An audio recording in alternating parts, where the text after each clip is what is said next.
Introducing the all-new multi-screen feature on the BuzzTV 6 app. Now, you can watch up to 9 channels simultaneously on a single screen, making it perfect for live sports, news, and major events. Before we begin, please note that multi-screen performance depends heavily on your service provider. Running multiple streams from a single server can cause lag or buffering. For the best and most stable experience, we recommend limiting your setup to 3 or 4 screens per server. To launch the feature, start in full screen live TV. Press the down arrow on your remote twice to bring up the shortcuts menu and select multi-screen.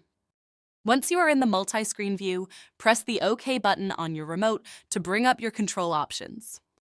Adding a new stream is simple. Select Add Screen, choose from any of your connected servers, and then select a channel from your categories. You can also select Search and Add to use the universal search function, allowing you to instantly locate and pull up a channel from any available server. You can add up to 9 screens to watch simultaneously. Managing your layout is just as intuitive.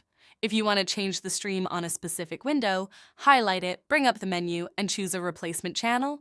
From this same options menu, you can also easily pause and play streams or take any channel back to full screen mode. When you exit full screen and return to the multi-screen layout, the app will remember your active setup, as long as you don't navigate away from live TV interface entirely. Want to get a closer look at the action? You can also click on any screen and choose to enlarge it to focus on that specific broadcast. To save time later, you can store your layout as a custom preference. Simply select multi-screen groups and save your active channels together. This allows you to instantly launch your favorite combination of multi-view streams with a single click the next time you boot up the app. Upgrade your viewing experience today and never miss a moment with multi-screen on BuzzTV 6.